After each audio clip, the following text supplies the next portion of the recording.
Ayos mga kabakyard. Swerte tayo. Naabutan natin ang ating alagang kambing ay nagbibigay ng kanyang baby, nag-anak. Kung naalala niyo mga kabakyard, ito yung mother goat na aking pinapadidi lang sa bear brand kasi noon sa baby pa siya kasi hindi siya pinapadidi sa kanyang nanay kasi may kahawig siya na kagalit ng kanyang nanay. Magagalit pag nakikita niya, kaya hindi siya pinapadidi, sinusungag siya or binubuli siya ng kanyang nanay. Ito mga kabakyard, ang nagmimit nito sa kanya ay kanyang brother o magkakapatid na lalaking kambing ang kanyang breeder nito. Kaya aking inobserbahan, hindi ko kasi namalaya na siya ay nabubuntis sa kanyang brother na kambing na lalaki kasi pag pinapastor ko sila, kinakastahan siya. Akala ko hindi siya mabubuntis kasi bata pa siya noon eh. So ito na ngayon, nanganak na siya. Mayroon siyang isang anak na babae. Swerte pa rin tayo na kailangan talaga magsipag tayo para dami tayong mga alaga at mayroon tayong mapagkukunan ng financial o magagamit natin kung may birthday tayo. Yun no, hindi pa siya masyadong nakakalakad at nakakatayo ng matagal.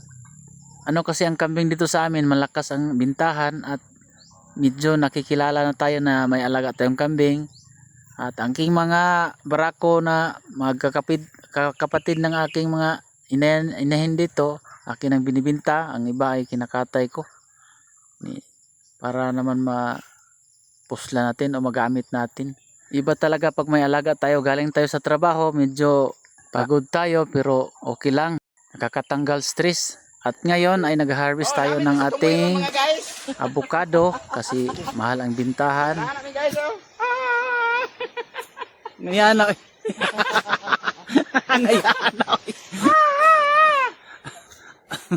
ngayon na harvest na tag avocado ani mga guys kay mahal kayong krudo nga oh. Harvest tag mga guys oh. Ang saya namin nag-harvest ng avocado kasi makulit tong nagsaka ng aking avocado.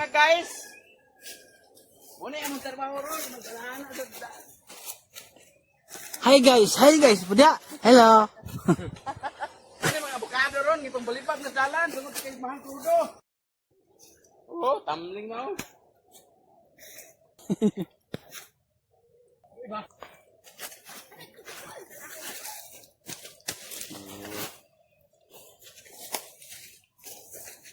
Oh, nangalupa ng avocado oh.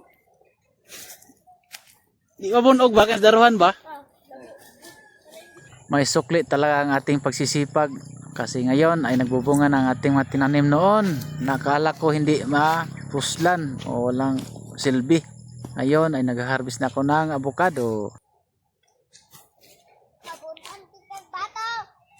Ayaw, apriso ka.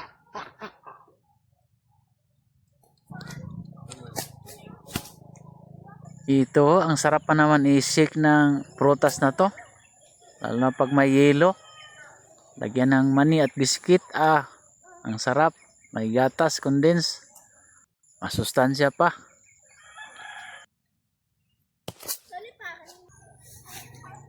Harvest po tag saging mga idol. Oh, natumba tong saging. Kusog hangin rin sa kong area.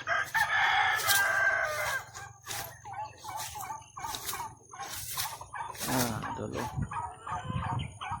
Kusog ang hangin, daghan tumba.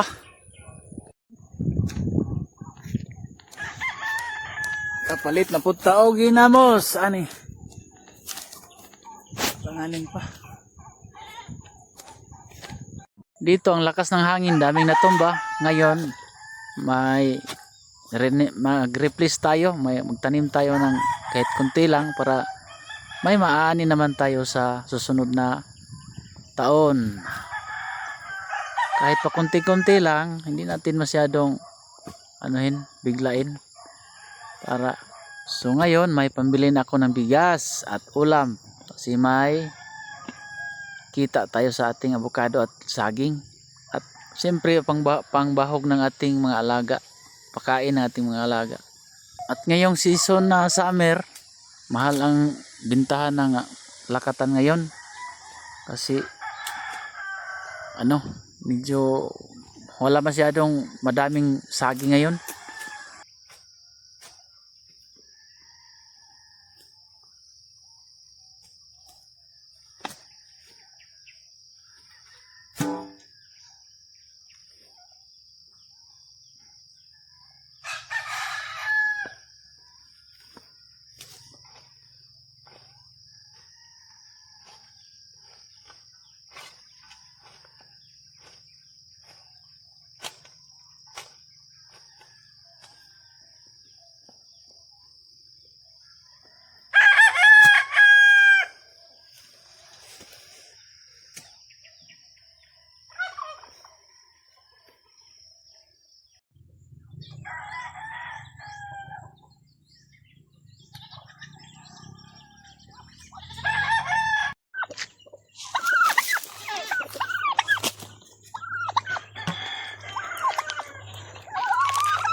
Ito ating mga alagang pabo, update natin mga kabakyard.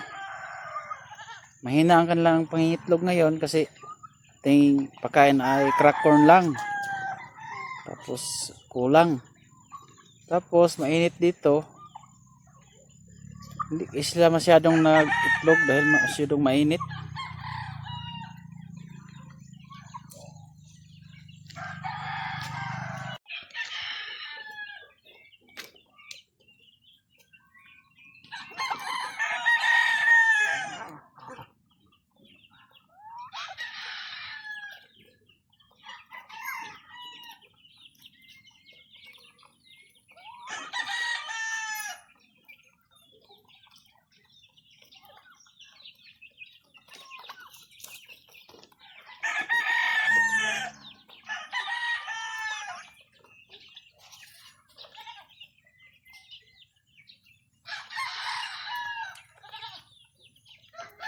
Yun o, may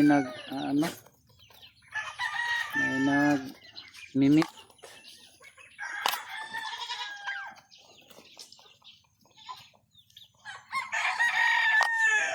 Yun lang po mga kabakyards. Kung hindi pa kayo nag-subscribe sa aking channel, please subscribe my channel. Malaking tulong na po sa aking nagsisimula pa lang, maliit pang ating bahay. Pa-subscribe naman po. Thank you po sa panonood.